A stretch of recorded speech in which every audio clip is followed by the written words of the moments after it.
Hello, friends, and welcome to tonight's journey, a journey that might make you question everything you thought you knew about the Middle Ages. Picture this: a time not of shining chivalry and glittering castles alone, but also of rowdy taverns where the true pulse of society beat under the smoky haze of candlelight and ale. Before you hit that like button or subscribe in your mind, let me set the scene. We're diving into a world where tavern women served more than just drinks. They served up intrigue, wit, and perhaps even a dash of espionage. Imagine walking down a narrow cobblestone street, the chilly wind playing tricks with your cloak as you approach a raucous establishment tucked away in a shadowy alley. Intin, the air is thick with the mingling aromas of spiced wine, roasted meat, and the faint, lingering scent of secrets. Behind the worn wooden counter, there stands a group of women whose roles defy simple categorization. Were they merely entertainers, providing solace and distraction from the harshness of medieval life? Or were they, as some rumors suggest, covert informants, astute observers of every whispered conversation and furtive glance exchanged in these crowded halls? In those days, taverns were more than just places to quench a thirst. They were the nerve centers of community life, the local gathering spots where everything from local gossip to matters of state were discussed over hearty laughter and clinking glasses. The women who worked there, sometimes derisively called tavern wenches by the more prudish society members of later centuries, played roles that could be both lighthearted and profoundly complex. Their daily routines were a blend of performance art, social service, and, if you can believe it, political intelligence gathering. Yes, indeed. Some accounts from historical records and manuscripts suggest that these women were privy to sensitive information, gathering tidbits of conversation that later found their way into the hands of local lords and even rival political factions. Now, I'm not saying this was an M. Night Shyamalan twist of medieval espionage meets cabaret, but if you look deeply into the annals of medieval society, you discover that the tavern was a microcosm of life itself, a place where the lines between entertainment and observation blurred like the haze over a half-empty mug of ale. Tonight, we will explore these roles in depth, uncovering the verified details from historical documents, letters, and even the occasional scribbled note left behind in the margins of a monk's illuminated manuscript.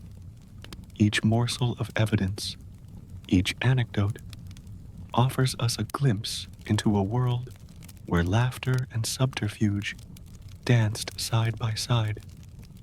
Before we get too carried away with the details, let's pause and consider the incredible courage it must have taken for these women to step into public spaces at a time when strict social rules limited the roles women could play. They were survivors and innovators in an era that demanded strict conformity to societal expectations. Yet, in the dim light of the taverns, they carved out their own spheres of influence. They listened, they observed, and above all, they connected with people from all walks of life, from the lowly laborer to the itinerant noble. In doing so, they bridged gaps between different worlds, often becoming unwitting keepers of secrets that could topple reputations or even shift the balance of power in a bustling medieval town. Now, let's add a little humor to our picture.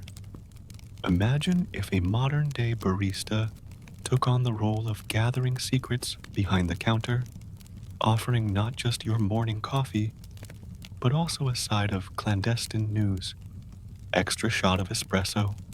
And by the way, I heard the mayor's been sneaking out to the outskirts of town. That's the kind of cheeky blend these women might have been known for, albeit with far greater risks involved. Tonight, we embark on a quest to unravel the layers behind the myth and mystery of these tavern women.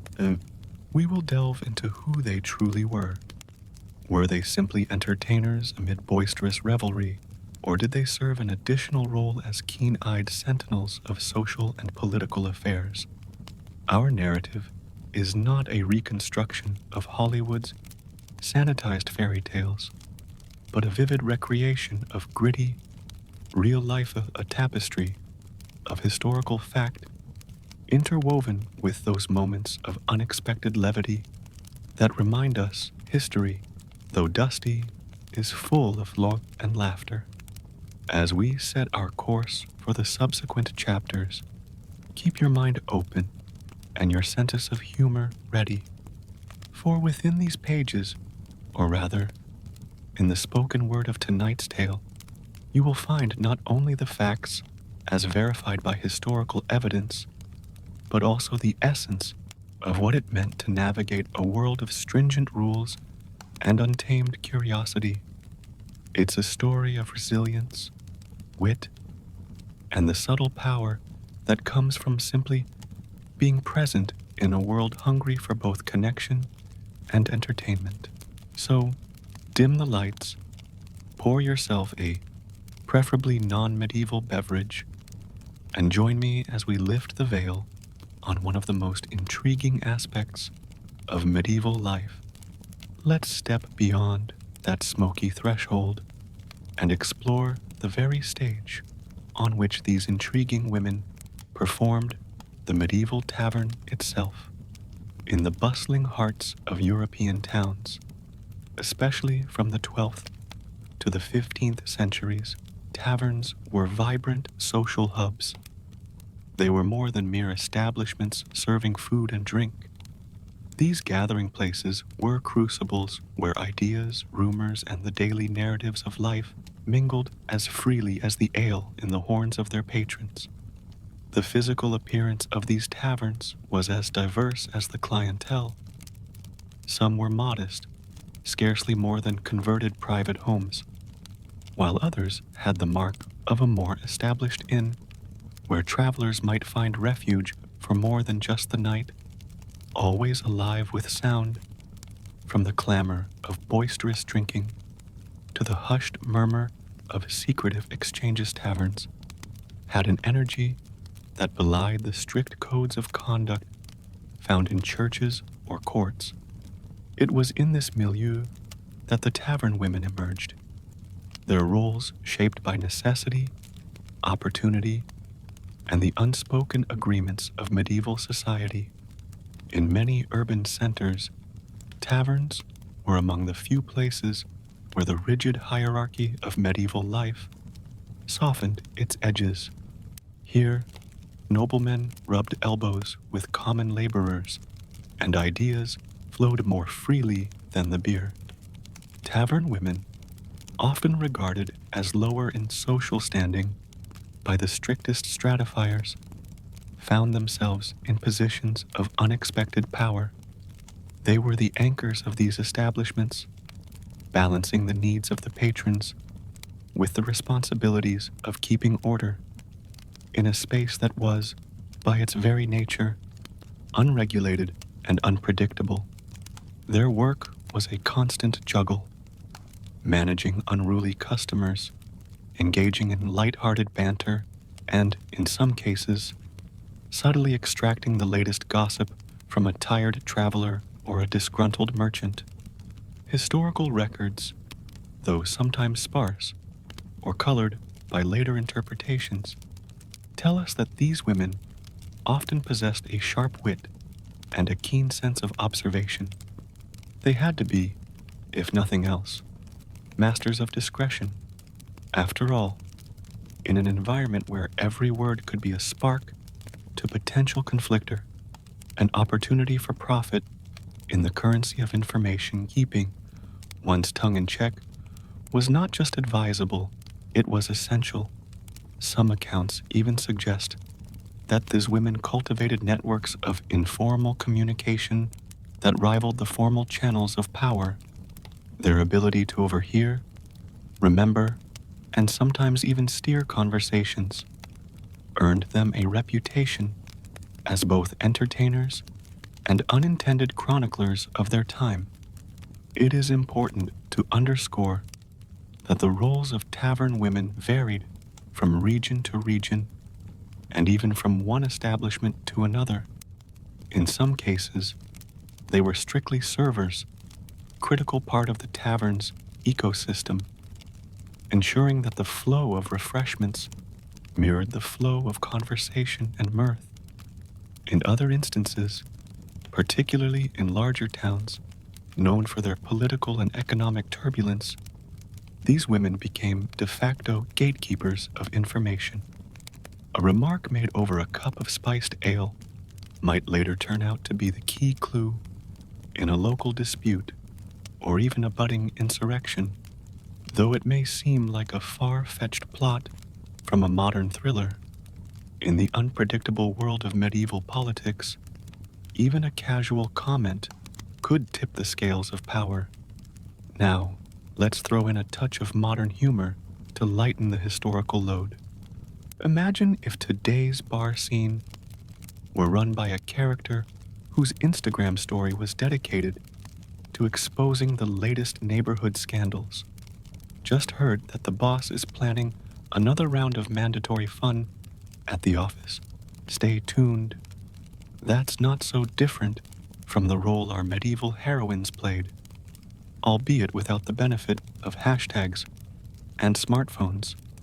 Their version of tweeting was done in real time, whispered between sips of ale, and exchanged with a knowing smile that said, "I know something you don't." The economic realities of the period also influenced the contours of tavern life. The tavern was a small business, a microcosm of commerce, in a world where even the simplest exchange required careful negotiation. Money was scarce, disputes were common, and credit was as unreliable as the weather. In this context, tavern women were not just service providers, but clever intermediaries responsible for ensuring that the establishment ran smoothly and profitably. Their innate ability to keep the peace and steer conversations made them indispensable, a quality that often allowed them to negotiate better terms for themselves than many other women of their time. It would be a mistake, however, to romanticize their role without acknowledging the harsh realities they faced. The life of a tavern woman was fraught with challenges, not least of which were the societal prejudices and the physical dangers inherent to a rough and tumble environment. Yet, it was precisely this blend of risk, resourcefulness, and resilience that defined their legacy. In a world where women were frequently pushed to the margins, the tavern offered a rare kind of agency, a space where humor, intelligence, and charm were not only valued, but vital for survival.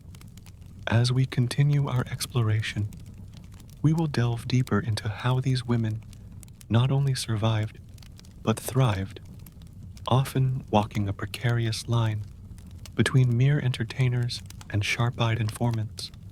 Their stories, as wild and varied as the patrons they served, paint a picture of a medieval life that is as honest as it is unvarnished, a tapestry of laughter, danger, and unrelenting spirit. In the dim light of candlelit evenings, the tavern women stepped beyond the role of mere service staff and embraced a multifaceted identity that blurred the lines between entertainer and guardian of secrets. Their daily duties extended far beyond the simple act of pouring ale or serving hearty stews. They became interlocutors in a grand, unspoken dialogue, a dialogue where every joke shared and every knowing glance exchanged might conceal layers of hidden meaning. Historical documents and localized chronicles from the period reveal that these women were often trained in the art of conversation as much as in the art of service. Their natural charm was honed on the bustling streets of medieval towns, where communication was both a survival skill and a currency of power. The tavern itself was a melting pot of voices, traveling merchants with exotic tales, weary soldiers with stories of distant battles, local peasants discussing the whims of fate, and even noblemen loosening their tongues after a day of rigid, courtly decorum. In this unique environment, the tavern women became adept at filtering through the myriad narratives and discerning which pieces of gossip bore the kernels of truth and potential peril. These women were, in many respects, the unofficial historians of their era. Though they likely never penned manuscripts with illuminated letters themselves, their recollections and whispered transmissions contributed significantly to the collective memory of their communities. Sometimes, the information gleaned from a tavern was so detailed that local lords would later seek to verify accounts with the very women who had served as its living archives.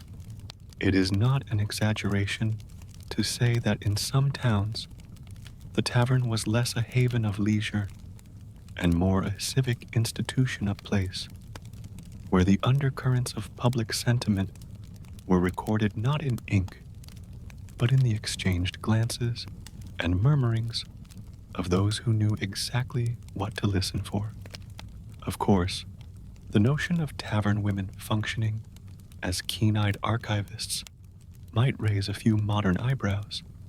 Yet, if one considers the constraints of medieval society, where literacy was a rare commodity and official records were heavily controlled by the clergy and nobility, the oral transmission of information assumed a weighty significance. These women became, in effect, living libraries, their memories preserving details that might otherwise have been lost to the passage of time. And while they certainly entertained adding levity to an otherwise austere existence, their capacity to capture and relay vital information contributed to a subtle form of resistance against the strict hierarchies of the day. Now, let's inject a modern analogy that might tickle your funny bone. Picture a modern-day bartender who's not only mixing your cocktail, but also keeping an eye on the latest social media scandal, updating an anonymous blog with every noteworthy tidbit. The medieval tavern woman did much the same, albeit without the luxury of a digital platform. Instead, her primary tools were a quick wit, an attentive ear, and a genuine knack for understanding people. And much like today's savvy social influencers who blend entertainment with insight, these women could pivot from playful banter to delivering cutting insights about their patrons' hidden motives. It is also fascinating to consider the social dynamics at play. In a rigidly stratified society, the tavern provided one of the few venues where egalitarian interactions were not just possible, but natural. For a moment, a peasant's concerns could be heard alongside those of a minor noble, and the tavern woman was the delicate balance between these worlds. Her role often involved mediating conflicts that might otherwise escalate in an environment where pride and prejudice ran high. In many respects, she acted as a calming force, a kind of unsung mediator who could diffuse tensions with a well-timed quip or a subtle change in the topic of conversation. Yet, not all was lighthearted in the world of medieval taverns. These establishments, as lively as they were frequently arenas for heated debates, clandestine meetings, and even the plotting of rebellions. In this volatile atmosphere, The tavern woman had to be ever vigilant. The art of listening carefully was not merely a professional skill, but a necessary survival tactic. Whether she was subtly probing the confidences of a drunken regular or discreetly passing information along to a trusted patron, every interaction carried the potential for both amusement and danger. In recounting the lives of these women, we must acknowledge the limited but invaluable documentation left behind by chroniclers who, more often than not, viewed them through the prism of moral judgment. Much of our understanding comes from notes tucked away in legal records, ecclesiastical commentaries, or even the occasional satirical piece written by a clergyman. While these sources must be read with a grain of salt, they nonetheless provide concrete evidence that the tavern woman was a significant figure in medieval social life. Her impact on both the cultural and political landscapes of the time remains one of history's more quietly powerful stories, a reminder that sometimes those on the margins can wield the greatest influence. As you sip your beverage this evening, I invite you to reflect on the uncanny parallels between the tavern women of old and today's multifaceted service professionals. Their legacy is not just one of entertainment, it is a testament to the strength of observation and the enduring power of simple human connection. And as we continue our exploration, we will uncover more about the dual roles these women played, roles that went far beyond serving drinks, straddling the worlds of merriment and the murky business of medieval intrigue.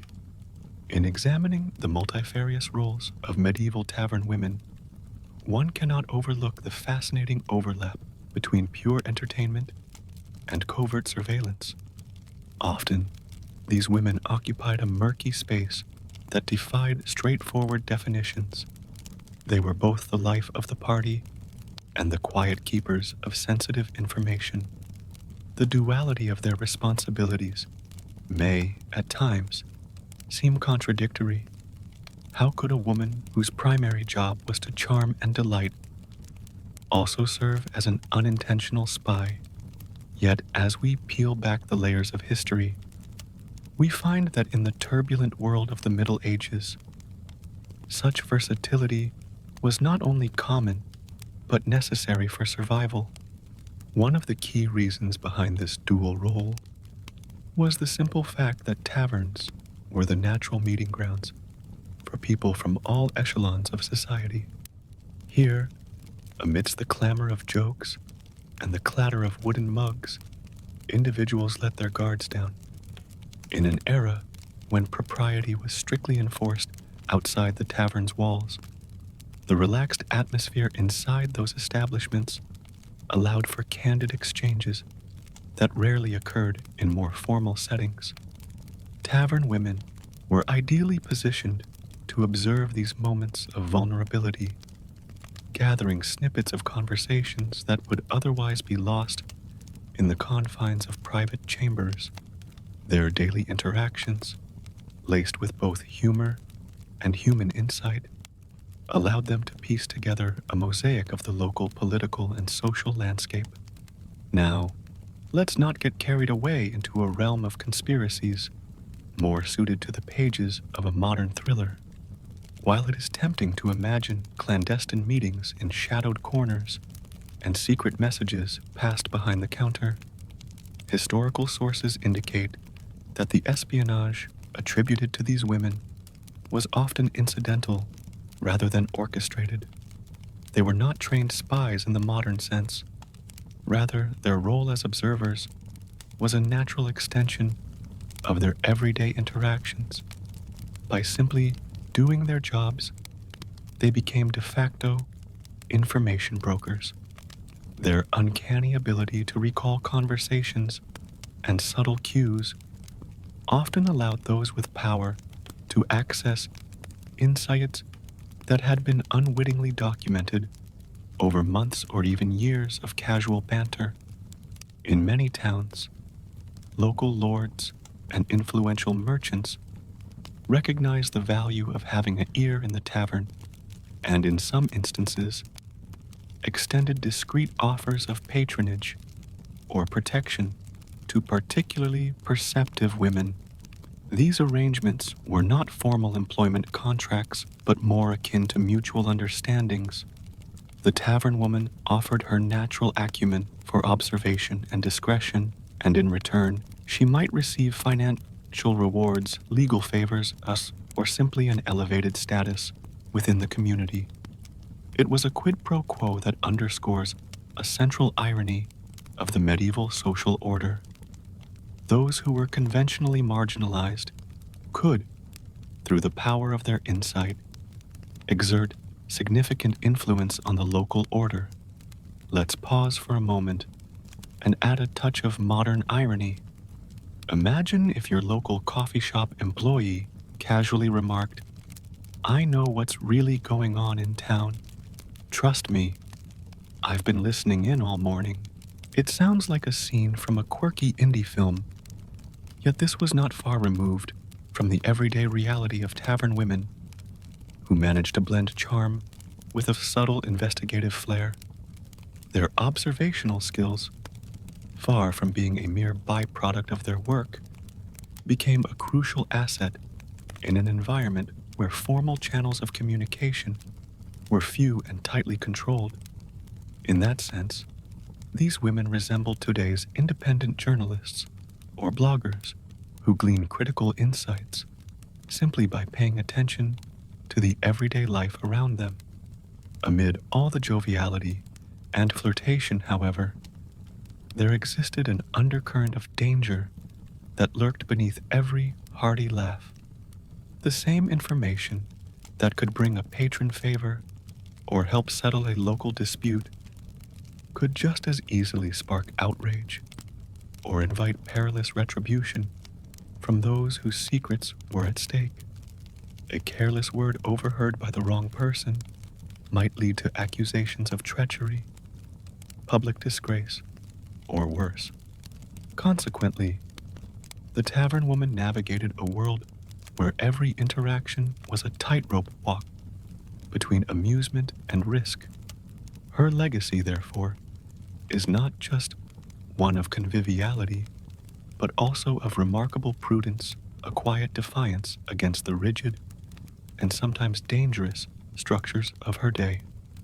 Moreover, by embracing both roles, tavern women contributed to a unique form of informal governance. In a society where official power was highly centralized and communication channels were monopolized by elite institutions, the tavern provided an alternative forum for the circulation of ideas. It was in these spaces that dissent might ferment, alliances could be fostered, and the pulse of the common people found a voice.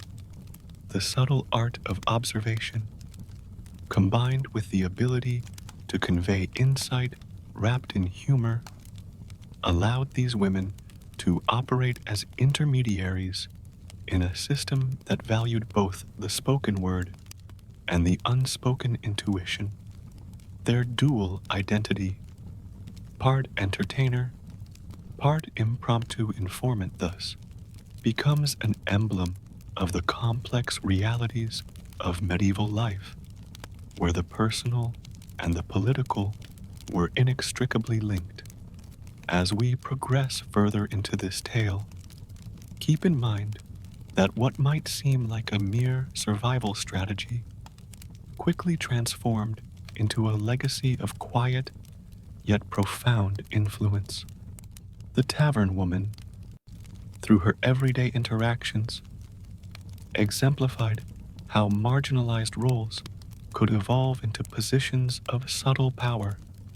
Her story challenges modern preconceptions about the roles of women in history. It tells us that behind every smile and every witty remark might lie a mind as sharp as any learned scholar of her time. In the next part, we'll look closer at the personal lives and societal perceptions of these women, and how the interplay of humor and danger in their professional lives became a vital element of their enduring legacy.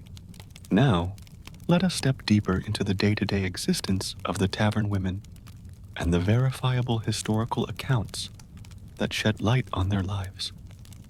Contrary to some modern romanticizations, their world was not solely filled with glamour and wit. It was also marked by hardship, risk, and a persistent struggle against societal stigma. Despite the colorful exterior of tavern life, these women had to contend with social prejudices that painted them as outcasts, even while their contributions to community life were undeniable. Medieval records indicate that many tavern women were not born into their roles, but rather fell into them due to a combination of economic necessity, family circumstances, or the vagaries of fate. In an age when a woman's prospects were severely limited by rigid class structures, the tavern offered one of the few avenues for relative independence. Whether it was the widow forced to fend for herself in a male-dominated society, or a young woman seeking a semblance of autonomy in a life predestined by familial expectations, the tavern beckoned with the promise of livelihood, even if that livelihood came with a side of disrepute. Accounts from various chronicles reveal that while some taverns were modest in reputation and size, others achieved a degree of fame and infamy that attracted attention far beyond the local community.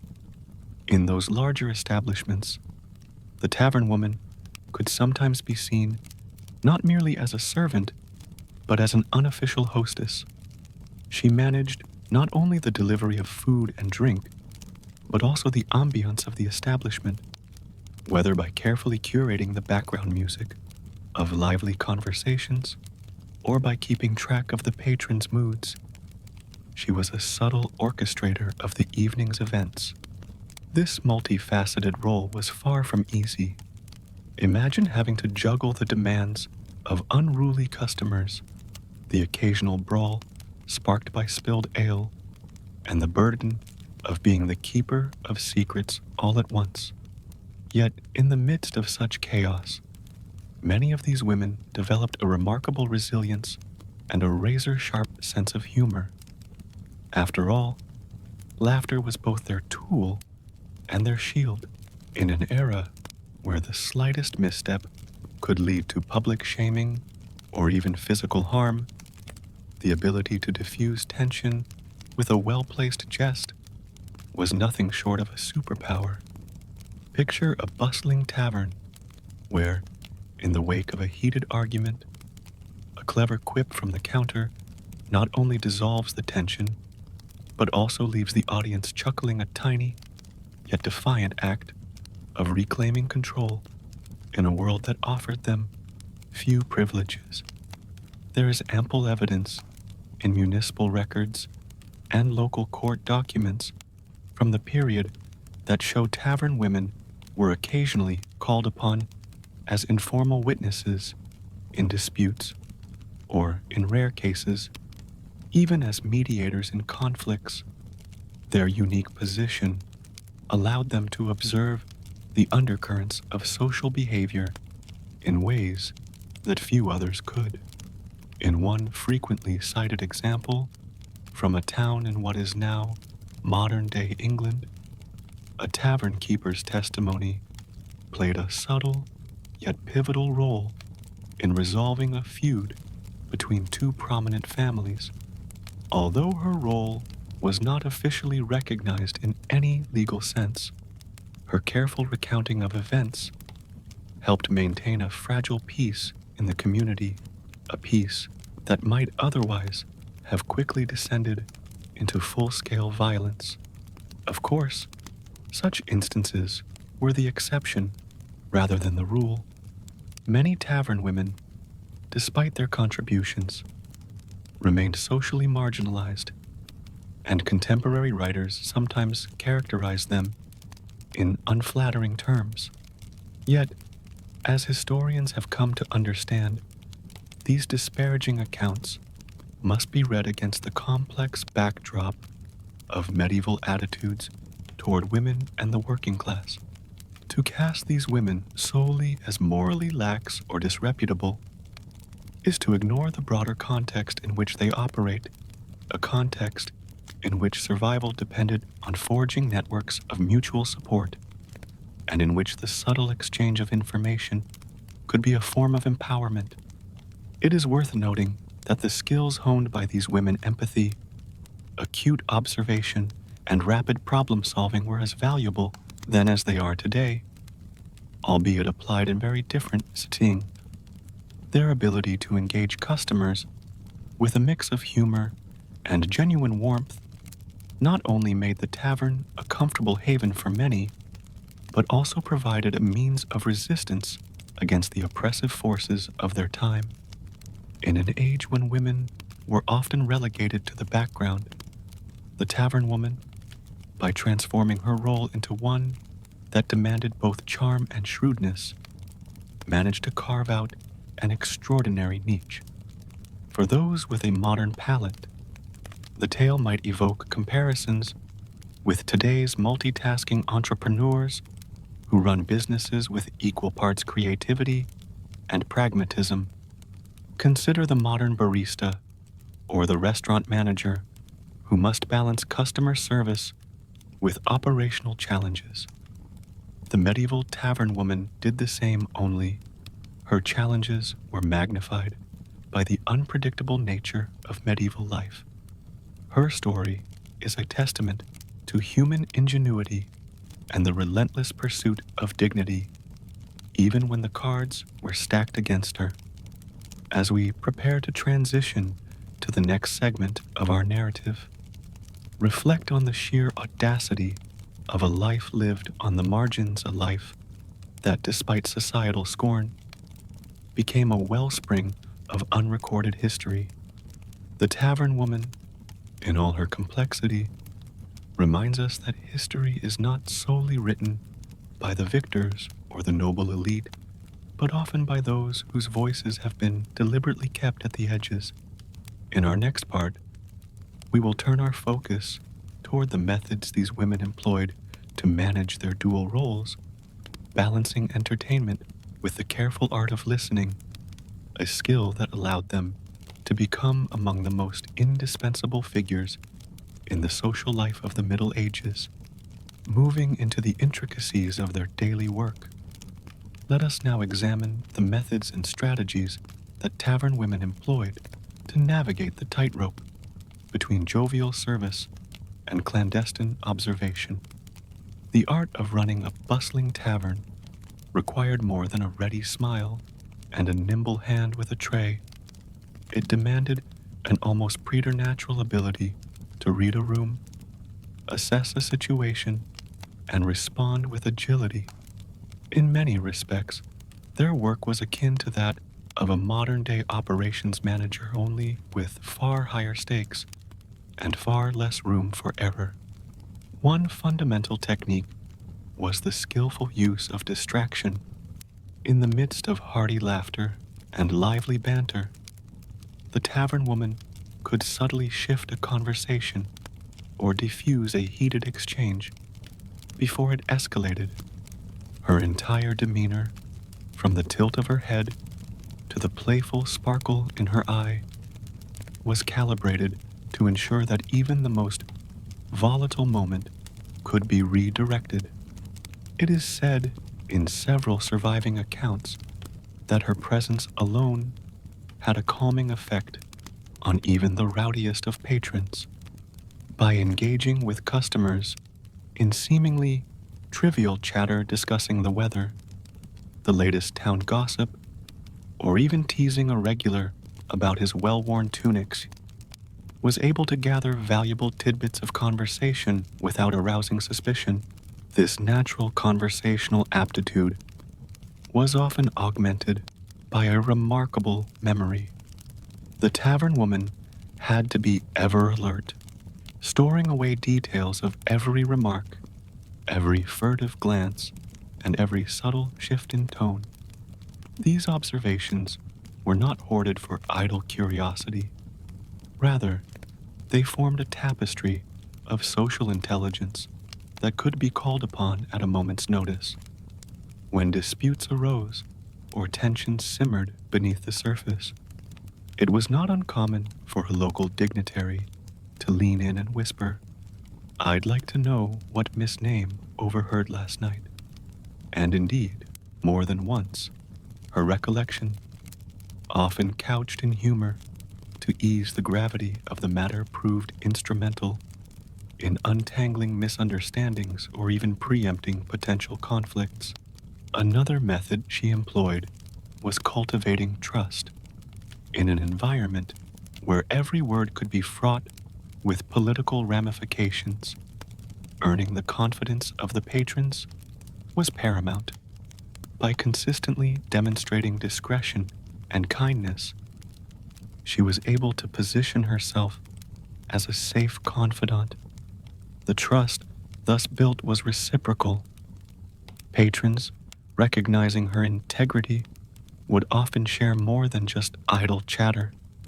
They divulged secrets, political, personal, or even criminal, without fully comprehending that they were doing so. Over time, this network of shared confidences evolved into an informal intelligence system, one that, while never overtly acknowledged, had significant ramifications for local power dynamics. It is equally important to note that while these techniques may sound like the calculated maneuvers of a skilled operative, they were also deeply rooted in the everyday human need for connection. The jovial repartee, the gentle teasing, and the careful probing were not cold, calculated acts of espionage. They were part of a natural conversational fabric woven through years of intimate community life. When a tavern woman laughed at a well-timed joke or lightened the mood with a playful pun, she was not only fulfilling her professional duty, but also reinforcing the bonds that held her community together. Humor, after all, has long been recognized as one of the most potent social lubricants. Let's face it, if any modern observer were to step into a medieval tavern, they might be taken aback by the sheer dynamism of the environment. Picture the scene: a lively crowd, a riot of accents and dialects, and in the center, a woman deftly navigating the interplay of voices, ensuring that no remark fell by the wayside. It's not hard to see why, with a smile and a quick quip, she could turn the course of a conversation or subtly extract an important piece of information. Her work was a kind of unsung arta spontaneous, ever-evolving performance that straddled the line between convivial hospitality and the serious business of keeping her community informed. At the same time, the inherent risks of such a role cannot be overlooked. A misinterpreted comment or a misremembered detail could result in dire consequences, not only for the woman herself, but for the fragile social fabric of the town.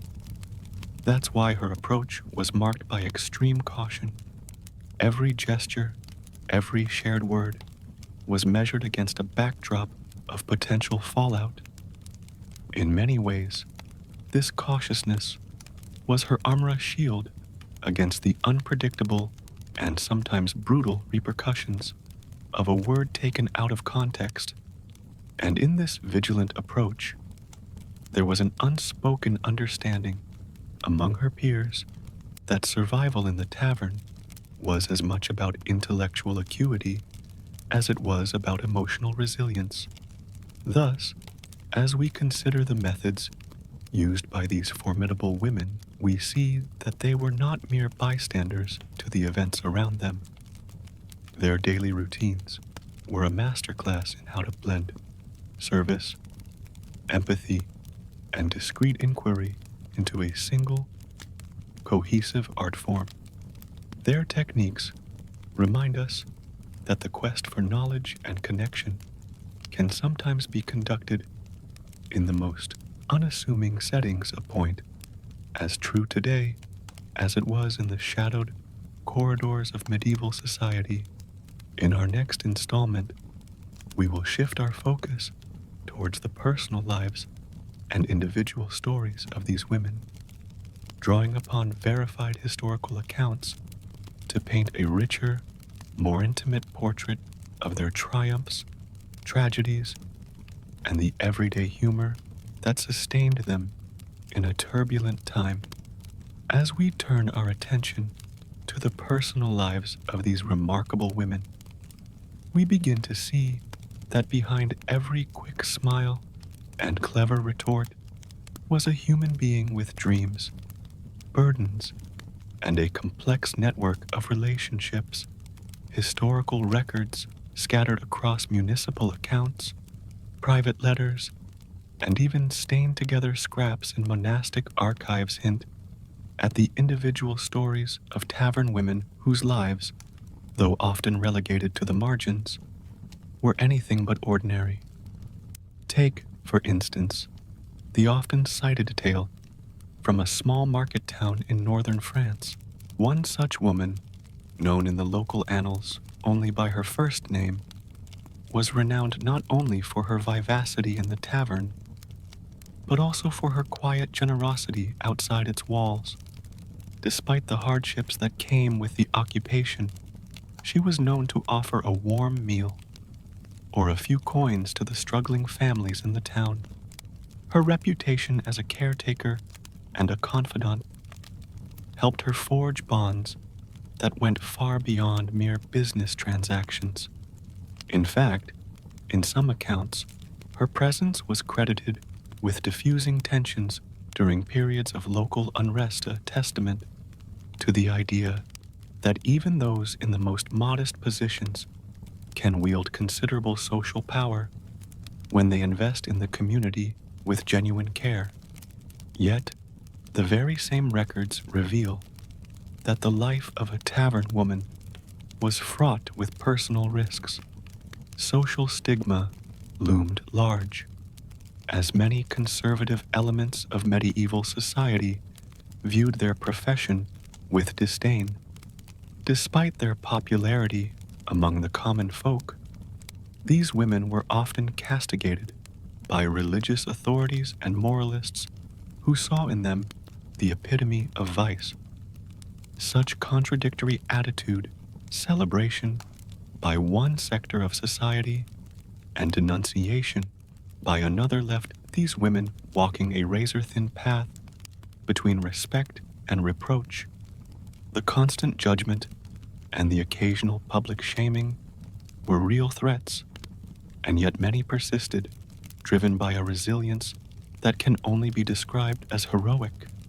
In one particularly evocative account from a 14th century chronicle, we learn of a tavern woman who had once been a member of a noble household before circumstances, perhaps misfortune, perhaps the inexorable pull of fate, pushed her into the world of taverns. Her transformation, as recounted by the local scribes, was nothing short of dramatic. In the halls of high society, she had once been known for her refinement and grace. In the smoky, unpretentious environs of the tavern, she became the embodiment of survival and adaptability. Though the chronicler's tone oscillates between pity and admiration, the underlying message is clear. Her intelligence, charm, and indomitable spirit transcended the harsh labels that society attempted to impose upon her. It is essential here to emphasize that these personal anecdotes are not mere hearsay. They are supported by a growing body of scholarly research that has sought to unravel the complexities of everyday life in the Middle Ages. Researchers have pieced together these narratives from various archival sources, lending them a degree of veracity that transforms them from mere legends into valuable historical testimony. Through these stories, we glimpse not only the social roles of tavern women, but also the broader cultural dynamics of medieval life dynamics, in which personal hardship and public performance were inextricably intertwined. Humor, too, played a role in their personal narratives.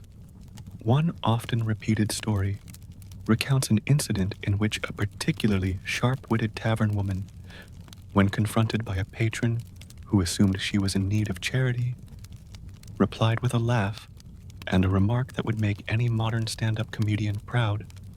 "My dear sir, I serve drinks so you can drown your sorrows if you're in need of charity. Perhaps try the ale." Such anecdotes, while lighthearted on the surface, reveal a deeper truth about how these women navigated their dual worlds. They used humor as both sword and shield a way to deflect the harsh criticisms of society, while also subtly asserting their independence. In another tale from the bustling streets of medieval Italy, a tavern woman once managed to settle a dispute between rival merchant families simply by offering them a round of her finest brew and a pithy observation about the fickle nature of fortune. The incident was later recounted in local lore as an exemplar of how the tavern could be transformed from a mere drinking establishment into a forum for reconciliation and even wisdom. It is stories like these that remind us that the historical record is not only about dates and battles, it is about the human capacity for resilience and the clever ways in which people find light even in dark times. As we piece together these fragmented yet poignant narratives, we come to a richer understanding of the individual identities of the tavern women. They were mothers, daughters, friends, and confidants, each with a personal story that added depth to their communal role. Their lives, though marred by the persistent judgment of a rigid society, also glittered with moments of laughter, camaraderie, and unexpected triumph. Each anecdote, verified by careful historical research, challenges us to see beyond the one-dimensional caricatures that have too long defined them. In reflecting on these stories, we are reminded that history's unsung heroes often reveal their greatness not through grand gestures, but through everyday acts of empathy, intelligence, and humor. The tavern woman, in her dual role as both caretaker and covert observer, encapsulated these virtues with an authenticity that continues to resonate today. And as we prepare to move into our next segment, where we will explore the tavern as a nucleus of political intrigue and the gathering of secrets, let us carry forward the image of these women not simply as figures of the past, but as icons of perseverance, wit, and quiet strength. Delving into the political undercurrents that flowed through medieval taverns, we begin to understand that these establishments were far more than mere venues for merriment. They were hotspots of political discourse and sometimes covert power plays. The tavern, with its eclectic mix of patrons, was the stage on which the shifting alliances of medieval society were quietly enacted. In the midst of clashing voices and clinking tankards, rumors and revelations circulated like wildfire, and the tavern women, ever observant, found themselves in possession of the keys to this informal political theater. Taverns served as gathering places, not only for common folk, but also for figures who wielded influence in the corridors of power.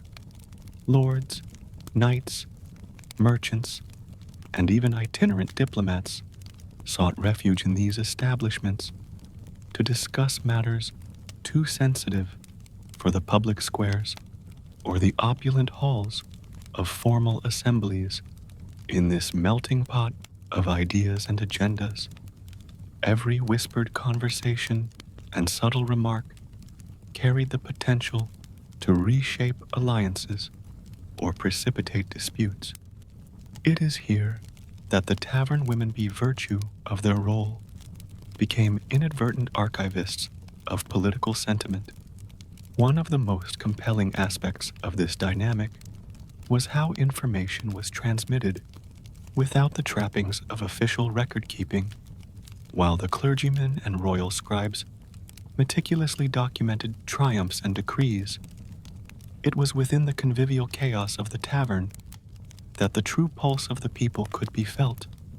A well-timed observation from a tavern woman could tip the balance of public opinion, and her recollections were sometimes sought after by those in power who wished to gauge the mood of the populace.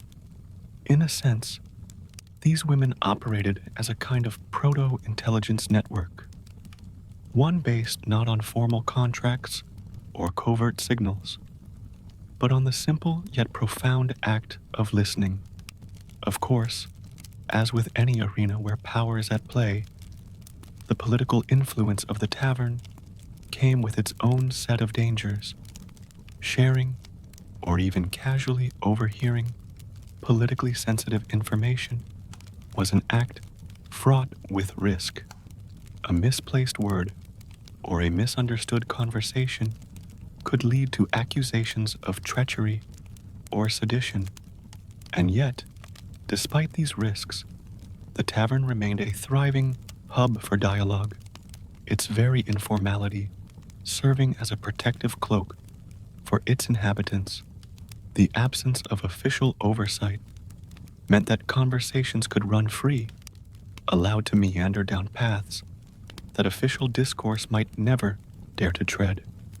From the perspective of the tavern woman, this environment presented both opportunity and peril. With each passing night, as she juggled the roles of hostess, caregiver, and inadvertent spy, she absorbed details that ranged from mundane orders to revelations of conspiracies. Her role demanded that she be ever vigilante, silent observer, capturing the nuance of a heated debate about feudal rights or the covert planning of a merchant's strike against rising taxes. Such observations, once tucked away into memory, might later serve as the catalyst for local political maneuvering, or even as evidence in disputes that could escalate into violence. Amid this swirl of political maneuvering, one cannot help but note a humorous irony that ties this medieval phenomenon to our modern era. Consider today's 24-hour news cycle and the relentless pursuit of political soundbites on social media. In the medieval tavern, however, there were no microphones or viral videos, only the subtle art of conversation and an occasional mischievous wink from behind the counter. The tavern woman, in her own unassuming way, was perhaps the original news reporter, delivering insights that could sway opinions long before the advent of modern communication technology. Some historical sources make mention of specific incidents that underscore the tavern's role as a crucible of political sentiment. In one notable case from a town in northern Italy, the recall of a tavern woman's observation was cited in a local court proceeding as crucial evidence in a feud between rival guilds. While the formal records may be sparse, the very fact that her testimony was remembered at all speaks volumes about her significance. In towns where official channels of communication were slow, unreliable, or even censored, the informal networks fostered within taverns filled a critical void. These networks not only kept local authorities informed, but sometimes acted as an early warning system for political unrest. It is in this subtle interplay of politics, humor, and everyday life that the true genius of the Tavern Woman emerges. She was not merely a passive observer, but an active participant in the cultural and political dialogues that shaped her world. Her memory, sharpened by years of attentive service, became a repository of the collective consciousness of her community. Through her eyes, we glimpse the undercurrents of medieval politics, a realm where loyalty, subterfuge, and wit were all in constant flux. As we continue our narrative journey, we will next explore specific personal anecdotes and documented cases that highlight the extraordinary role these women played in mediating disputes and shaping local events. Their involvement in political intrigues, though seldom celebrated in the annals of history, offers us a window into a past where even the most unassuming figures possess the power to influence the course of events. Stay with me as we unravel more of these intertwining stories of humor, danger, and quiet heroism in the next part. Having surveyed the tavern as a nexus of political intrigue, we now turn our gaze to the individuals whose actions transformed abstract whispers into events that left a tangible mark on their communities. The personal stories of tavern women, though only fragmentarily preserved in historical documents, nevertheless offer us vital insights into how these women negotiated their challenging environments. Their lives were a blend of everyday routine and moments of unexpected significance, moments when a playful remark or a discreet observation altered the trajectory of local affairs. One such story hails from a bustling port town on the northern coast of medieval Europe. According to local records, there was a tavern woman with an uncanny reputation for remembering the minutiae of every conversation that graced her establishment. Over the years, patrons would arrive with tales of distant lands, feuds between rival families, and whispers of political dissent. Her uncanny ability to recall the smallest detail, even from the most casual exchange, soon made her a figure of both admiration and apprehension. In one dramatic incident, recounted in a surviving court transcript, she was called upon by a local magistrate to recount the specifics of a heated exchange between two merchants, a recollection that ultimately helped diffuse what might have escalated into a brawl. Her precise recollection was lauded as evidence that even those whose stations were humble could serve as reliable chroniclers of history. Another account from a market town in the Holy Roman Empire tells the tale of a tavern woman who became involved, albeit reluctantly, in a local power struggle. When whispers of a potential uprising began to circulate among a faction of disgruntled laborers, the tavern became the unintentional stage for heated debates. Recognizing the potential for chaos, the woman deftly intervened with a blend of humor and pragmatism. According to the chronicler, she gathered the bickering parties around her worn wooden table and with a twinkle in her eye, quipped, "If you're so eager to change the world, why not start by changing your seats?" The unexpected remark broke the tension, earning laughter from a crowd that was moments away from violence. In the aftermath, her actions were credited with averting bloodshed, even though her involvement was never formally acknowledged by the powers that be. This episode, passed down in local lore, is a testament not only to her quick thinking, but also to the subtle power of levity in turbulent times. These personal episodes were not isolated events, but rather part of a broader tapestry that reflects the complicated role of tavern women as both nurturers of community and inadvertent keepers of its secrets. Their contributions were not measured in grand political reforms, but in the quieter day-to-day management of conflicts and the steady accumulation of social capital. The tavern, as it turns out, was a place where the lines between official and unofficial history blurred, and the humble recounting of conversation delivered with warmth and a hint of mischief could carry far-reaching implications.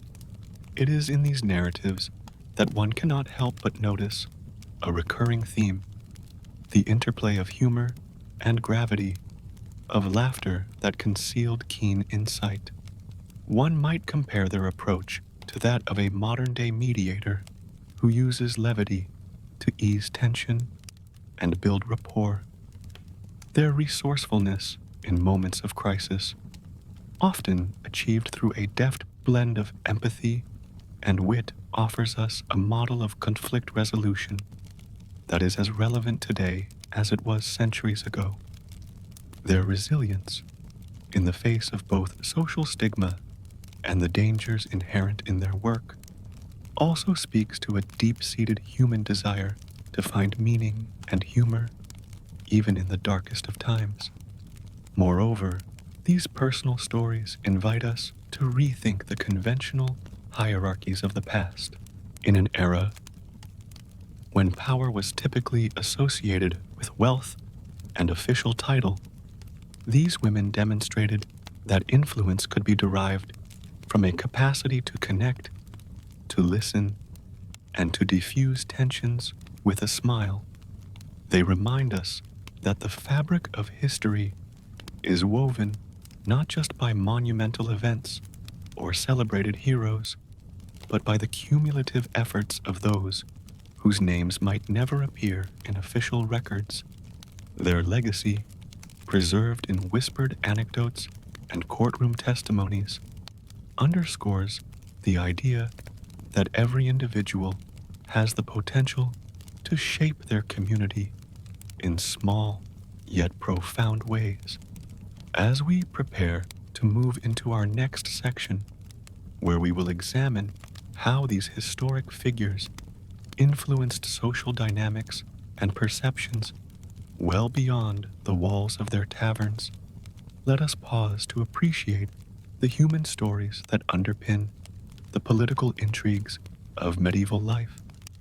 The tales recounted here are both verified by historical documentation and enriched by the lived experiences of those who, despite societal prejudice, chose to embrace a life of both service and subtle defiance. Their stories continue to resonate because they remind us that in every era there exist individuals whose quiet courage and humor ripple outward, altering the course of events in ways that are both unpredictable and profoundly meaningful. Beyond their immediate contributions as mediators and chroniclers of local events, the influence of tavern women extended to broader social dynamics that shaped community identity in medieval Europe. Their presence in the tavern was more than just a function of commerce or politics. It was a living testament to the ways in which everyday spaces could become crucibles for societal change. These women played a vital role in blurring the rigid divisions between social classes, creating a space where the voices of the common folk intermingled with those of the elite, and in the process, they reshaped the very notion of community. The bustling tavern was a rare venue where the social hierarchy was temporarily suspended. Here, a conversation over a shared cup of ale could bridge the gap between a weary peasant and a minor noble. This social fluidity was not accidental. It was sustained by the skilled mediation of the tavern women, who fostered an atmosphere where differences were set aside in favor of shared humanity. Their active engagement with patrons, whether by remembering a regular's favorite drink or by skillfully diffusing a tense discussion, enabled them to create bonds that transcended conventional boundaries. This kind of egalitarianism, though fleeting, provided a glimpse of what a more integrated society might look like. In the midst of feudal allegiances and rigid protocols, the tavern became an arena where new ideas could be discussed in a freewheeling manner. Many medieval observers remarked on the surprisingly democratic air of these establishments. While official records often celebrate the grandiosity of courtly assemblies or religious ceremonies, it is in the low-lit corners of taverns that one finds the genuine pulse of the populace. Here, the tavern woman's role as a facilitator of discourse was crucial. With every seemingly offhand comment or playful jest, she contributed to an environment of openness and mutual respect, a small but meaningful act of rebellion against the strictures of her time. It is intriguing to consider that the influence of these women continued beyond the immediate confines of their working hours. Their interactions and the trust they cultivated often had a lasting impact on the community's collective memory. Stories of their quick wit and compassionate interventions were passed down through generations, not as mere folklore, but as a subtle critique of the formal power structures that dominated medieval society. In a sense, by operating in the margins, they provided an alternative narrative, one that celebrated resourcefulness and communal solidarity over rigid hierarchy and institutional authority. Modern parallels can be drawn with the role of community organizers. Today, individuals who, without formal power, work to connect people and build bridges across social divides. Just as these organizers use everyday interactions to galvanize change, the tavern women used their innate social skills to foster an inclusive and dynamic environment. Their legacy is a powerful reminder that real influence often emerges from the most unassuming places. One could almost imagine a modern-day documentary featuring interviews with contemporary community leaders who trace their inspiration back to these early pioneers of social engagement. Even as we marvel at their profound impact, it is critical to recognize that the tavern women were not universally celebrated in their own time.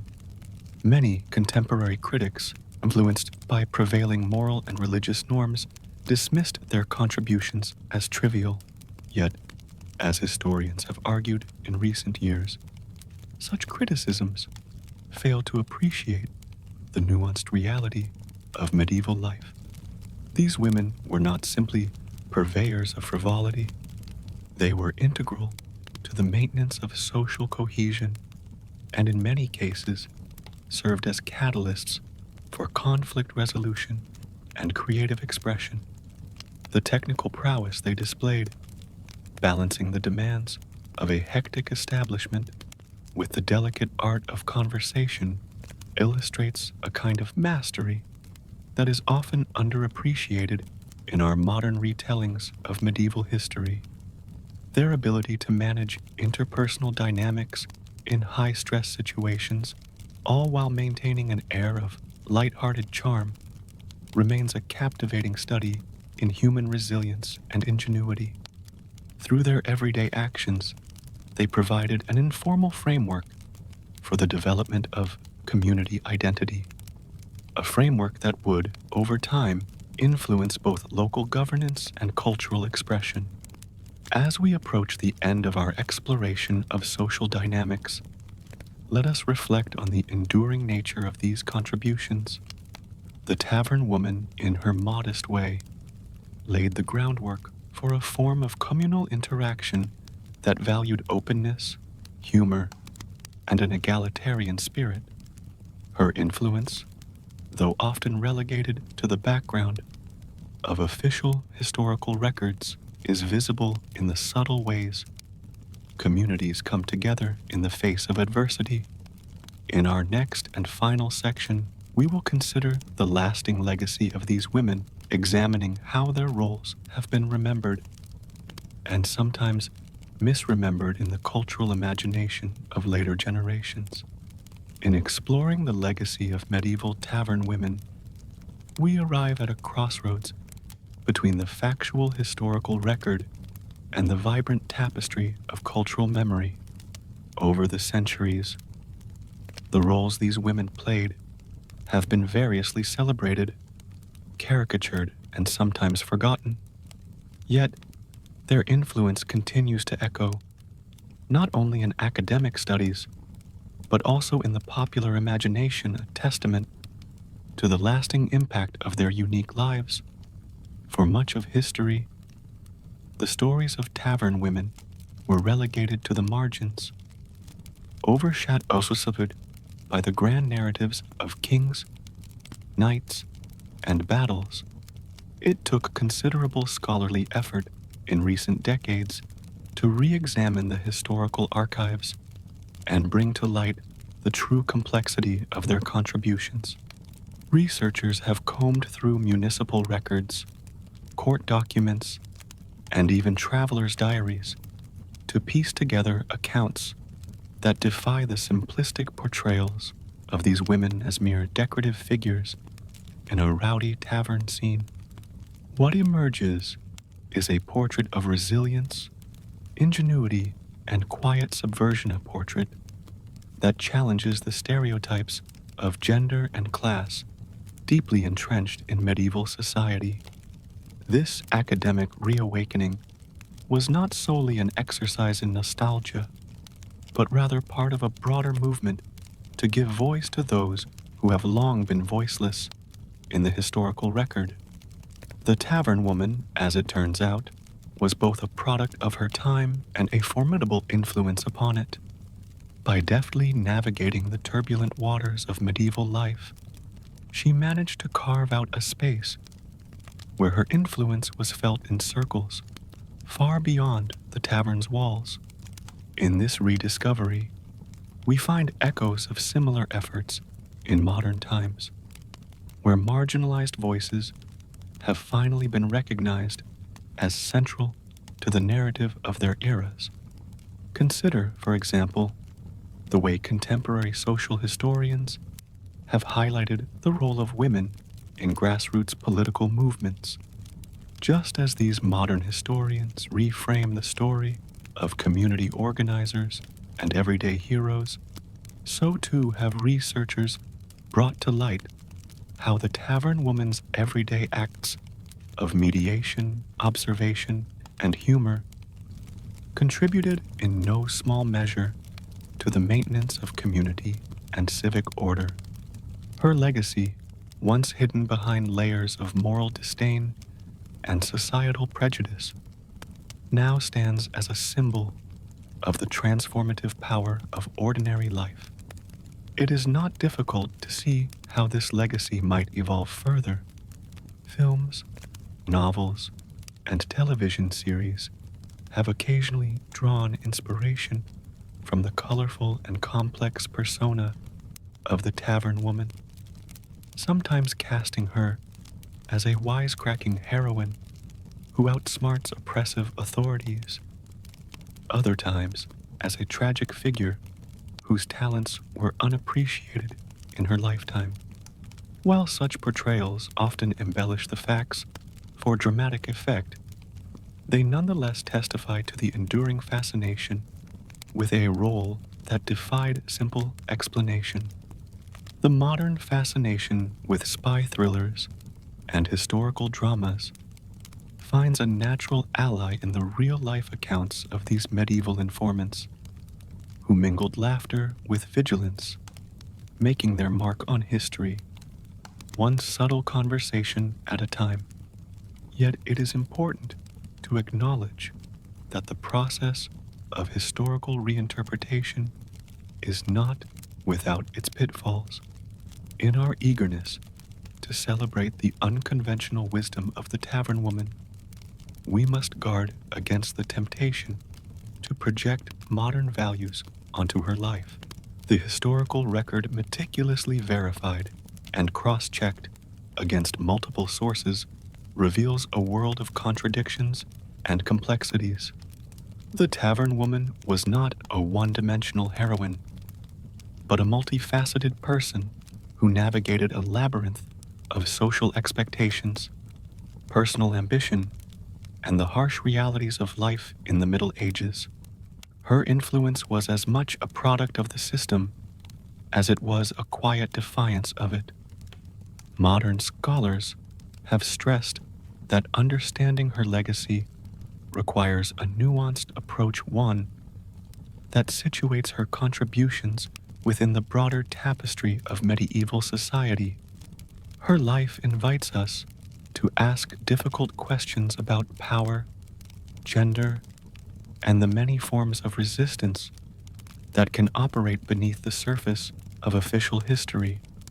It also challenges modern audiences to recognize that the ordinary moments of daily interaction, those shared laughs, whispered confidences, and casual observations, can collectively shape the course of history in profound, if often invisible, ways. Let us also not forget the humorous side of her legacy, a reminder that even in the most serious of historical analyses, there remains room for mirth. Imagine a modern historian, after countless hours of archival research, pausing to remark, "I've spent my career unraveling secrets, only to find they were all served with a side of humor." Such a wry observation perfectly encapsulates the paradox at the heart of the tavern woman's story, that the power of laughter can be as formidable as any formal authority. As we move towards the final portion of our narrative journey, it becomes clear that the legacy of the tavern woman is not confined to dusty manuscripts or academic debates. It lives on in the subtle, everyday exchanges in modern cafes and community centers, places where people gather to share a story, to laugh, and to find common ground in the midst of life's uncertainties. In the final installment, we will reflect on this legacy, summarizing the lessons we can learn from these remarkable women and how their story invites us to reconsider the everyday acts of courage and observation that shape our lives. Now, as we reach the end of our expansive journey, it is time to reflect on the enduring legacy of the tavern women, a legacy that transcends the confines of a bygone era and continues to inspire and provoke thought today. Their story, woven into the fabric of medieval life, is one of resilience, ingenuity, and a determined defiance against social constraints. In every corner of history, there are unsung figures whose everyday actions, however modest they might seem, have altered the course of events in ways that echo across the ages. Throughout our exploration, we have seen how these women navigated the complexities of a world dominated by rigid hierarchies and harsh judgments. In the warm, often chaotic environment of the tavern, they forged connections that bridged the gap between the powerful and the powerless. Their roles as servers, mediators, chroniclers, and even inadvertent informants highlight the transformative power of empathy and humor. It was here, amidst the clamor of revelry and the quiet exchange of confidences, that they created a space where ordinary conversation became a conduit for extraordinary influence. Their legacy challenges our preconceptions about what it means to hold power, Unlike the grand, overt displays of authority in courts or battlefields, the influence of the tavern woman was subtle and pervasive. It was a kind of power rooted in personal interaction, a reminder that every conversation, every shared smile, has the potential to shape a community. In a time when official channels were monopolized by formal institutions, the informal networks cultivated in taverns served as vital counterbalances. They were the early warning systems and the grassroots platforms of their day, quietly ensuring that the voices of ordinary people were heard. Moreover, the story of the tavern woman is a testament to the resilience of the human spirit. Despite the hardships, prejudices, and risks inherent in her line of work, she managed to carve out a niche that allowed her not only to survive, but to thrive. Her ability to blend levity with vigilance, to transform everyday interactions into moments of subtle revolution, is as inspiring as it is instructive. In our modern world, where the pace of life can sometimes obscure the significance of small, everyday acts, her story invites us to pause and appreciate the power of attentive listening, genuine humor, and heartfelt connection. This legacy is not confined solely to the past.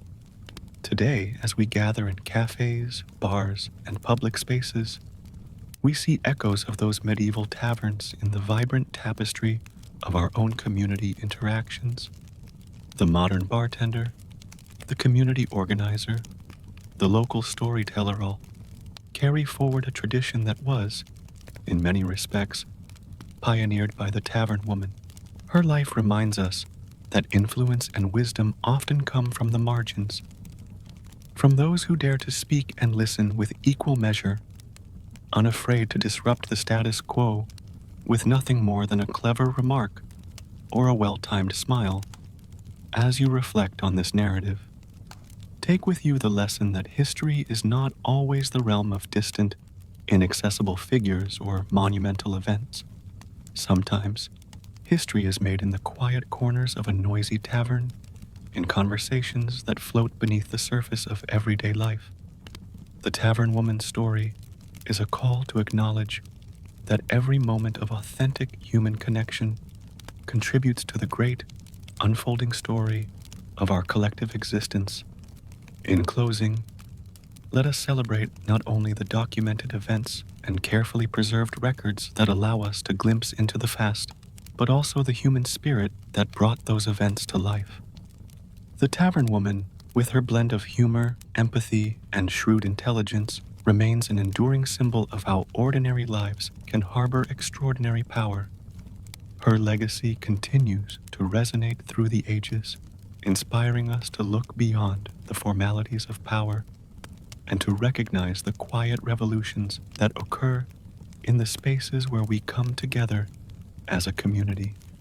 Thank you for joining me on this journey, a journey filled with laughter, intrigue, and heartfelt homage to those who dared to make a difference without the trappings of official authority. As we step back into the bustle of our modern lives, may we carry forward the spirit of the tavern woman, a spirit that reminds us that every shared conversation, every hearty laugh, and every small act of courage is a thread in the rich tapestry of our history. And perhaps the next time you find yourself in a quiet corner of a local gathering place, you might pause and listen a little closer, knowing that the echoes of the past are never too far away. The bloody secret tavern owners, hid in the Middle Ages. All right, let's dim the lights, quiet the room, and open a door most history books never dare to, into the dark, sticky floorboards of medieval taverns, where the ale was cheap, the rumors expensive, and the secrets, well, let's just say some of them were buried 6 feet under. Welcome to the story of tavern keepers in the Middle Ages. Not just your cheerful ale pourers, or the grumbling men with aprons stained from last night's stew. No, we're talking about the ones who smiled a little too politely, who remembered too many names, and who might have known exactly where that missing merchant was last seen. This isn't your typical rosy-cheeked fairy tale. This is about the blood-streaked secrets hiding beneath the tavern stairs. Now, if you've ever imagined a medieval tavern, you're probably picturing long wooden tables, flickering candlelight, and a bard in the corner singing something about a dragon that no one's sober enough to understand. Sure, those things were there, but so were the whispers. The ones exchanged between cloaked figures near the back wall. The ones that stopped when you got too close. And the tavern owners, oh, they heard them all. Every betrayal, every drunken confession, every plot thickening in the shadows. Some of them just listened. Others participated. Let me walk you through it. Picture a small town, stone streets slick with mud and old gossip. The tavern is the loudest place for miles. Laughter, arguing, chairs scraping, mugs slamming, and behind the counter, a man named Ulrich. Everyone liked Ulrich. He knew your name, your favorite drink, and when to stop pouring. But Ulrich also knew when your coin purse was too heavy for your story, or when your eyes darted a little too nervously at the door. See, tavern keepers were more than just business owners. They were information hubs, the medieval version of a social network. Except instead of status updates, it was whispered deals, side-eye glances, and occasional blood on the cellar floor. And some of them, like Ulrich, didn't just serve the ale. They served agendas. One chronicler from 14th century England described a series of inns, most foul, where travelers disappeared, and landlords claimed innocence with a smile that didn't quite reach their eyes. Some tavern owners, it turned out, were involved in far darker businesses, highway robbery rings, black market arms deals, and in rare but real cases, murder for hire. Now I know what you're thinking. That's a bit dramatic, isn't it? But let's be honest.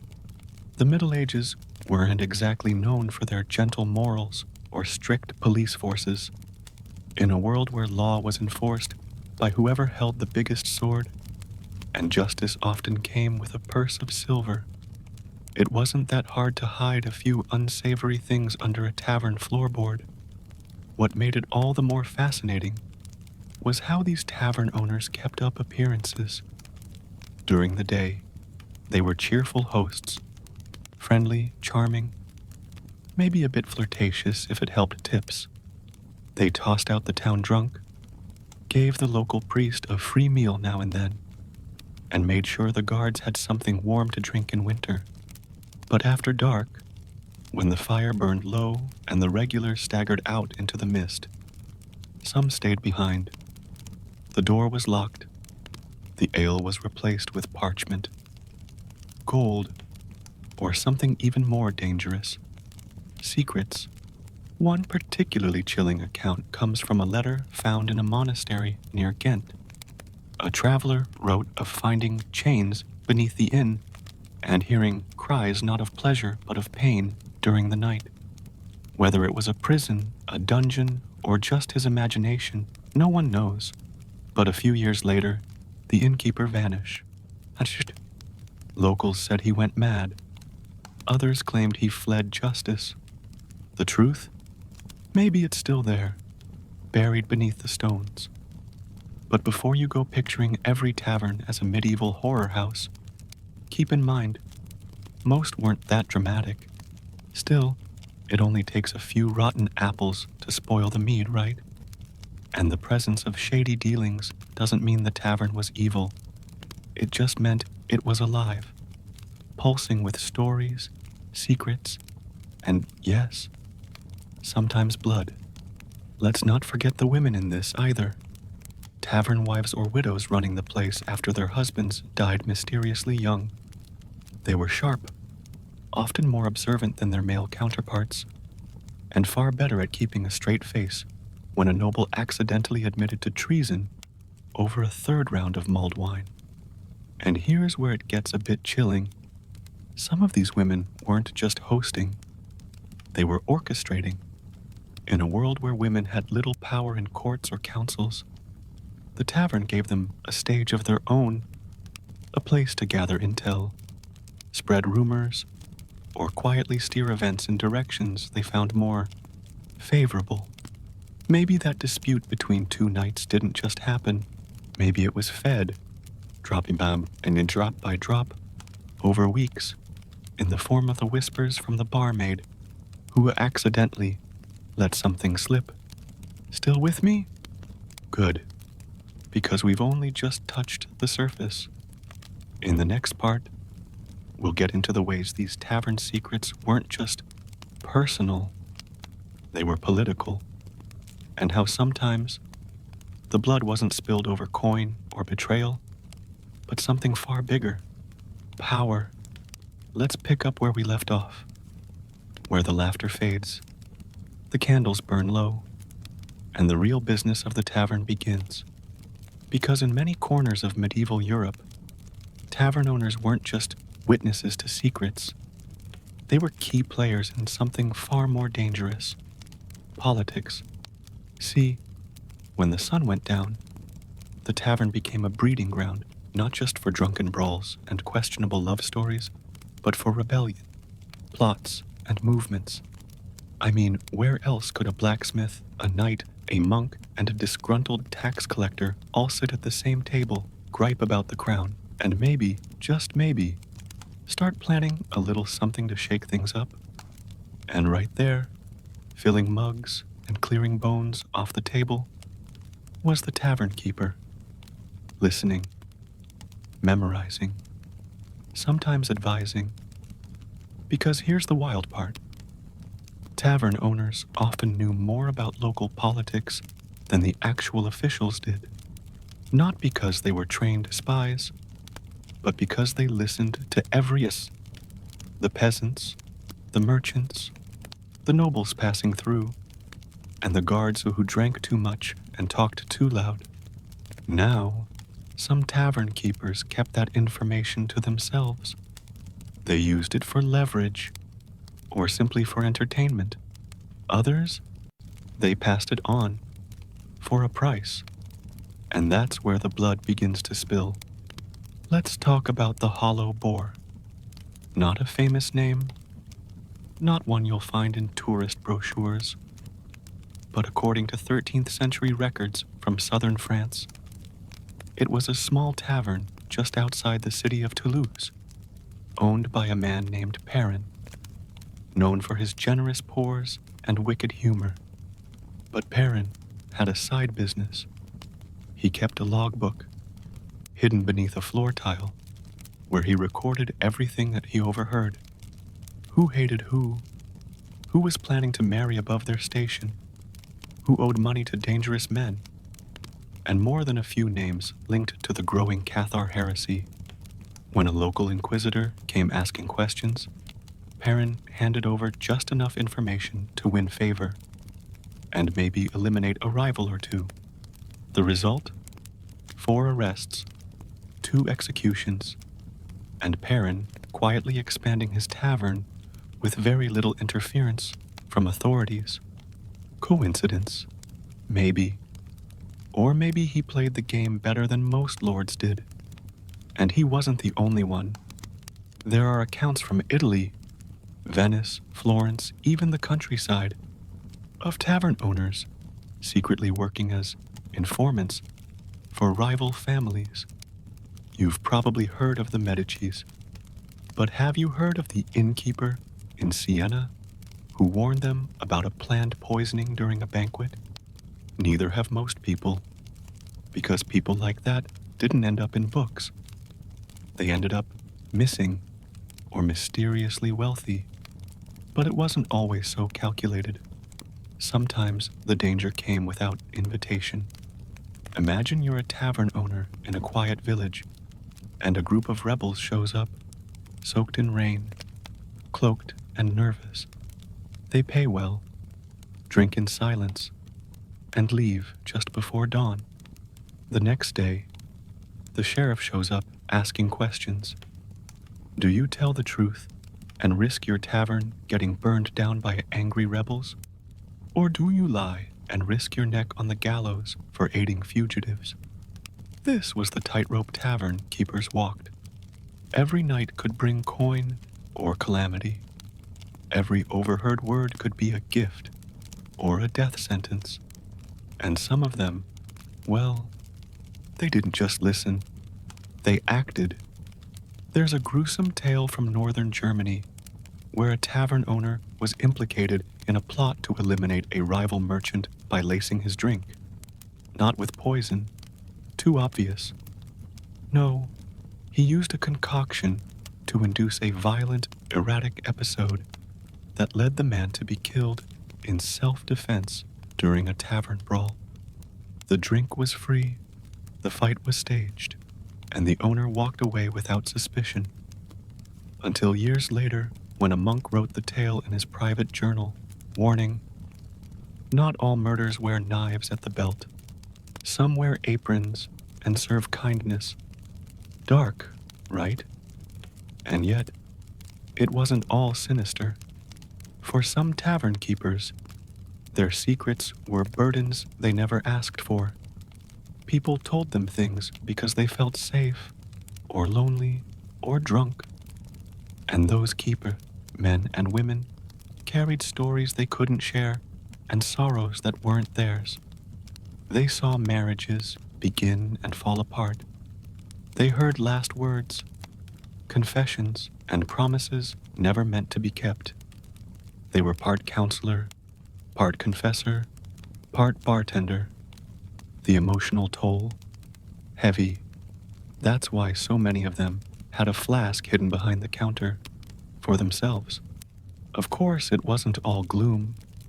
These taverns were also full of life. Music, dancing, flirting, arguing, laughing until your ribs hurt. That duality, the joy and the danger, is what makes their story so compelling. Because underneath all that celebration, the foundations were soaked in blood, both figurative and sometimes all too real. In the final part of our tale, we'll explore what happened when those secrets came back to haunt the tavern owners, when the past they thought they'd buried came knocking with a bled. You ever hear the phrase, "dead men tell no tales"? Well, in the Middle Ages, that wasn't entirely true. Sometimes the dead left a scent, a stain, a whisper that stuck to the rafters of a tavern long after the chairs were stacked and the fire died out. And sometimes, those tales came back for the ones who buried them. Let's be honest. When you make a living selling drink, stories, and silence, you're bound to end up in someone's debt. Not just financial, but personal, emotional, dangerous. Tavern keepers didn't always have the luxury of staying neutral. And when you've spent years collecting the town's secrets, it's only a matter of time before one of them comes knocking at your door with a familiar face and a sharp blade. Take the case of Margot, a tavern mistress from Normandy in the late 1200s. Her tavern, the Crimson Swan, was known far and wide, not just for its roasted goose and cherry wine, but for the quiet way it welcomed everyone. Sailors, scholars, even knights with crests they didn't want seen. Margot was elegant, warm, and terrifyingly observant. She remembered everything. Faces, lies, affairs. According to a preserved town ledger and a rather scandalous poem found in a monk's diary, Margot had once helped a young noblewoman escape an arranged marriage by hiding her for 3 weeks in the cellar, feeding her by night, and pretending the stench of damp hay was just a bad keg of mead. That noblewoman eventually married a merchant, fled to England, and started a new life. But Margot's favor didn't go unnoticed. 2 years later, a rider arrived at her door. She served him stew. He barely spoke. That night, her tavern burned to the ground. Locals said it was an accident. Those who really knew Margot never believed that, because helping someone meant hurting someone else, and secrets have long memories. In some towns, tavern keepers found themselves wrapped in webs too thick to escape. They owed favors to the church, protection to local gangs, and a friendly wink to the guards who might one day need a place to sleep off bad decisions. It was a delicate dance, where one misstep could mean ruin, or worse. And when things did unravel, they unraveled fast. There's an eerie court record from Prague, dated 1360, describing a case where a tavern owner named Pavel was accused of withholding information about a planned assassination of a minor lord. The evidence? A stable boy overheard him say, "Let them drink until dawn. They'll ride out into silence." Whether it was a drunken jest or a knowing hint, we'll never know. But days later, the lord and his retinue were found dead on the forest road.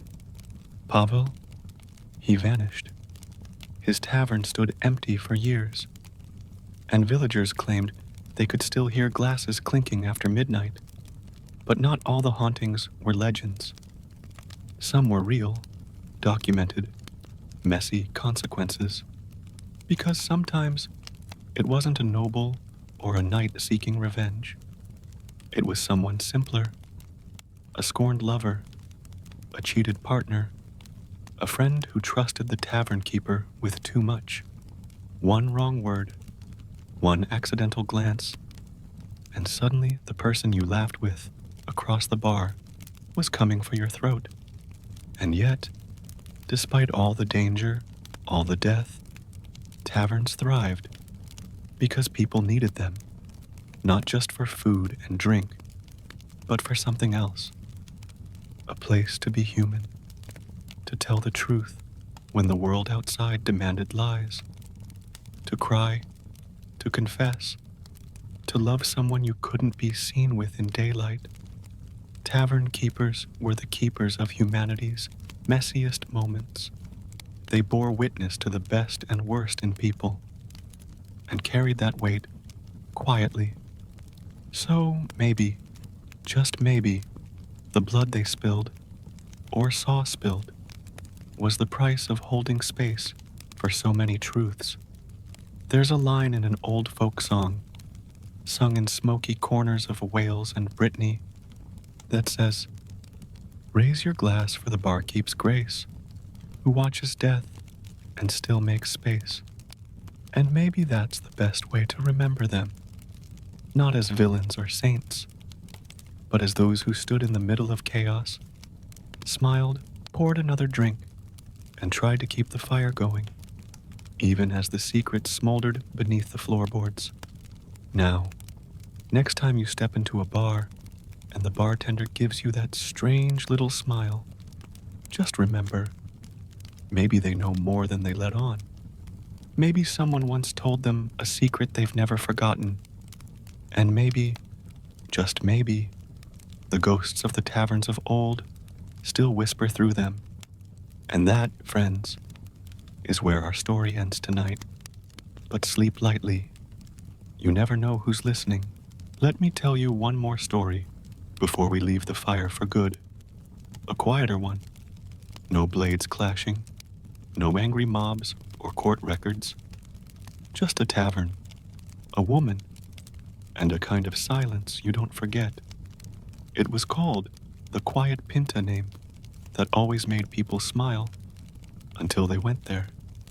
Then they understood it wasn't a joke. It was a promise. You didn't come for revelry. You came because you had something you couldn't say anywhere else, or you came because you were running from something you couldn't name. The tavern sat on the edge of a windy cliff, overlooking the sea. Storms pounded the rocks below so hard, the walls of the tavern sometimes trembled at night, but the place never fell. It stood like it had roots deep in the stone. Ellen was the owner. She was maybe 40, or maybe older. No one really knew. She wore her silver-streaked hair pulled back, dressed in a simple apron, and rarely raised her voice above a whisper. But when she spoke, people listened, because Ellen wasn't just quiet. She made other people quiet.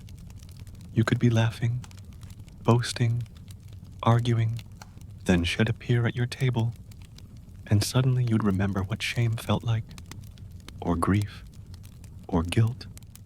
No one really knew her story. Some said she'd lost a husband at sea. Others said she was a noble's bastard daughter, cast out for knowing too much. A few believed she'd once been a healer during a plague, and that something she saw, something she couldn't unsee, chased her into the tavern life. But no one dared ask her. What people did do was confess, not because they meant to, but because being near her made the lies in your throat taste sour. Ellen had this way of placing a mug in front of you and just waiting. No pressure, no judgment, just that steady presence. And before you knew it, the words would tumble out.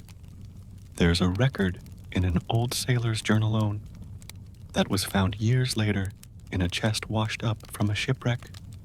The man wrote, "I told her things I never told a priest, not because she offered absolution, but because she didn't flinch.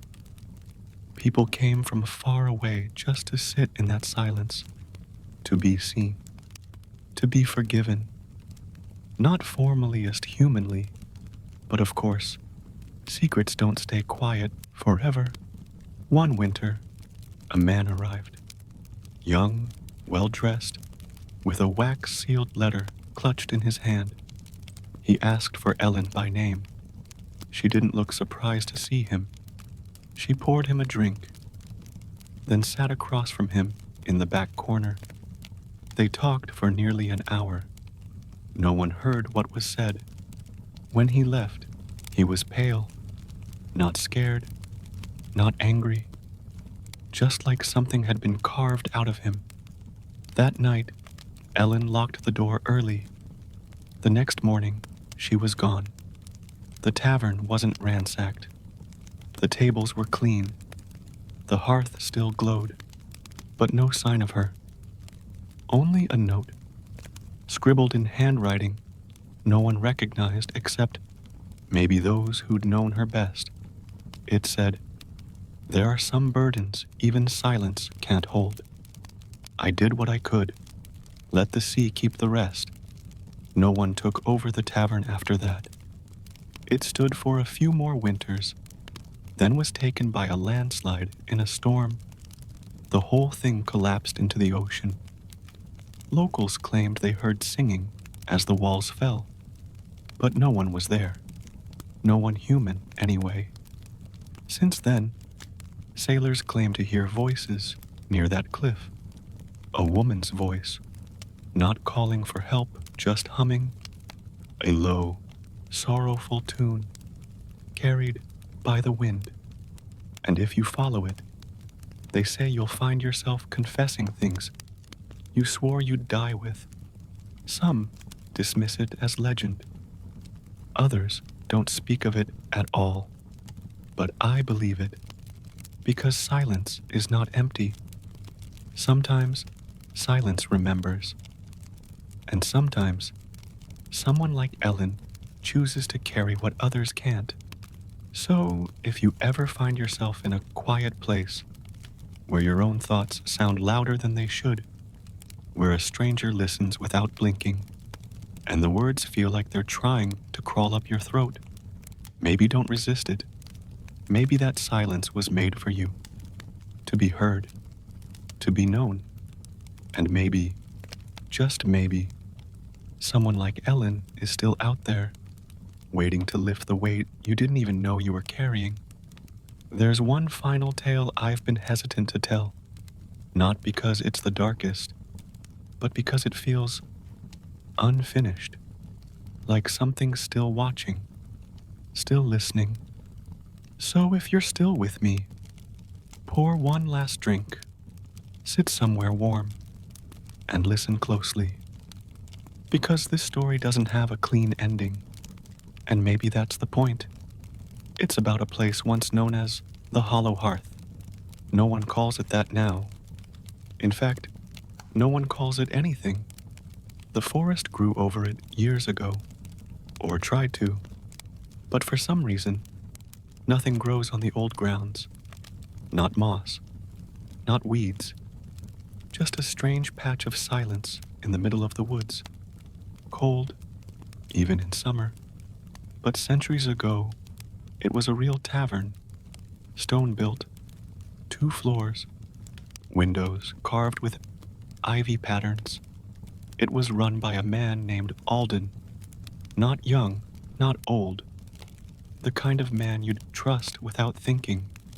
He had this way of knowing things about you without being told. You walked in, and he knew if you needed quiet or a story. He knew what drink would soothe you, what words would settle the weight you carried in your chest. Some said he had been a scholar once. Others said he was a monk who'd left the order for reasons no one dared ask. But he never preached. He just listened. Night after night, faces came and went. But Alden stayed, steady as the fire in his hearth. Now here's where the story takes its turn. One winter, a traveler arrived. Tall, pale, dressed in velvet robes, with eyes that didn't blink often enough. Said he was a noble's cousin. Said he was passing through on urgent personal business. He paid in gold, but it felt cold when Alden took it. That night, a guest disappeared. A merchant, friendly and loud, just gone. No one heard anything. His room was neat, his bed untouched, his horse still stabled. Then the next night, a washerwoman vanished. Then a young farmhand. No blood, no signs of struggle, just silence. On the 4th night, a low-ranking knight finally spoke up, accused the stranger of witchcraft. Madness, he shouted, was walking among them. The stranger smiled, not a wide smile, a narrow one, like a slit cut in flesh. He didn't deny it. He just looked at Alden and said, "You've been listening too long." Then he left. Alden closed the tavern early that night. He told the rest of the guests to go. Said the fire needed rest. They laughed. He didn't. The next morning, the village found the tavern abandoned. Chairs still tucked in. Fire still warm. Bread rising in the hearth oven. But no Alden. No guests. No sign of struggle. Just emptiness. Except for a note singed at the corners, left behind the bar. It read, "Some secrets were never meant to be spoken aloud. I listened too long. Now they speak back. That's all." The tavern was never reopened. Years passed. Storms came and went. The roof caved in. The stones fell. But the ground? It stayed bare. Nothing grew. Animals avoided it. Birds flew around it. Travelers said they felt watched when they passed near. Some swore they heard the soft sound of chairs moving, a fire crackling, even voices, low and urgent, but no one dared investigate. Over time, locals stopped telling the story. too many went missing. Some say Alden is still there, walking among the ashes, listening, keeping the secrets of those he welcomed once. Some say he became part of the tavern itself, its soul burned into the walls, whispering to those foolish enough to come too close. And some say the stranger returns every few decades, looking for another listener, another barkeep to burden. Now, I know what you're thinking. This is just a campfire ghost story, right? But remember what I said. History forgets what people bury, but the ground remembers. And some taverns weren't just places to drink. They were gateways, crossroads, places where people didn't just leave coin behind, but pieces of themselves. So the next time you walk into a bar and the bartender seems to know your name when they pour your drink, before you ask when they look at you, a little too long ask yourself, who were they before this place? And what have they been listening to? Sometimes, the best kept secrets aren't locked away. They're standing right in front of you, smiling and waiting for you to talk.